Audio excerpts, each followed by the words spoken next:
Riverside Beach, and as Dan mentioned, back in May, thanks to the West Seattle blog, I heard about this wonderful group, this idea of bringing salmon back to the ancient forests of Schmitz Preserve. And I actually live in West Seattle and go there with my 7-year-old, and we kind of wander through the creek next door to that area.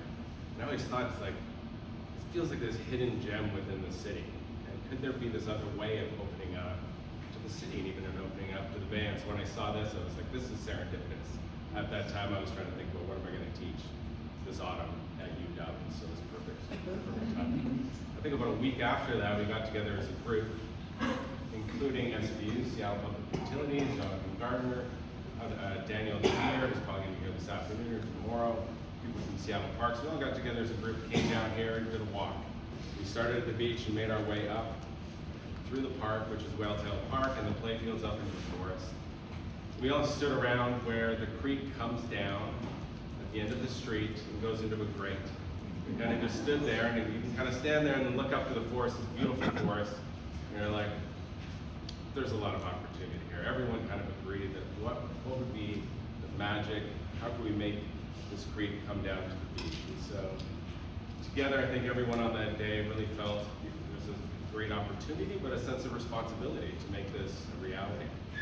And so from that process of that group getting together, over the last 10 weeks, the Masters of Landscape Architecture studio at University of Washington has been looking at how do you bring salmon back up to the forest as an idea. But if we have this opportunity to transform the landscape, what other elements come out of that? What other opportunities arise? And so the students, there's 9 of them in total. There's 3 different groups. One group is looking at the forest, which is behind us over here. One group is looking at the park, which is Whaletail Playfields Whaletail Playground and the playfields next to the school. And then we have the beach, which is by Dan Nye over there. Each one began looking at different opportunities. And so the beach, for example, began digging into it. What happens when you bring the creek down to the beach? And what kind of opportunities arise? It quickly began looking at climate change and sea level rise. And there's not an immediate need to begin thinking about just the creek and its relationship, but there's a future responsibility to think about this neighborhood. So you're going to hear them talk in a few minutes about what responsibility we have as designers, as landscape architects, to think about the role of the beach, climate change, but also bringing salmon to the beach. The park, you can see that the creek is moving through Whaletail Park, and the playfields is being reimagined, and how there can be a new ecology brought to the neighborhood as well. And as you make your way up into the forest group began to think not about just the forest itself, but how the forest is actually part of the neighborhood, and how the neighbors can become stewards of this place. And it's not just about the landscape itself, but the larger community that exists around the landscape. And so with that, what we're going to do over the next 20 to 25 minutes, I'd like to hand it over to the students. We're going to do a little bit of a tour, if that's okay. We can stand up, start warming ourselves up a little bit, move around. We're going to start with the forest group over here. They're going to give a little 5 to 10 minute presentation each and just walk us through their ideas. We're going to go forest, we're going to go to the park, and then we're going to go down to the beach and then to the water. I want to keep in mind this is a student studio project, so these are big ideas.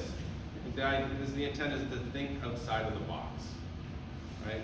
Really open our ideas up, our minds up to what is actually feasible, what's possible. There's a plethora of ideas, and you can see there's beautiful models out here, there's drawings, and so as you go through, as each group presents, we can stop for a few minutes and do Q&A, just very briefly, but at the end what I'd like to do is 3 groups go through, and then feel free to just walk through, explore the models, ask questions. The students are here, you're going to meet them as they present. Feel free to mingle around with the models and the drawings and ask questions.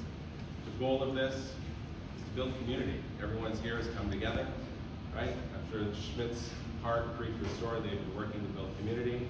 Again, this is kind of a nice next step in that process, so feel free to reach out to the Schmitz Park Creek Restore group and continue to help them in this process. And indeed, and for those of you that are shy, there's a map over there of the park, and if you want to leave comments on Post-it notes or in a book that's alongside, please do. And we'll be delighted to have those and make those part of our thinking and creativity as we go forward. Yeah. So let's start. Forest group, we can all gather over here and we can kind of go, we're going to basically do a loop through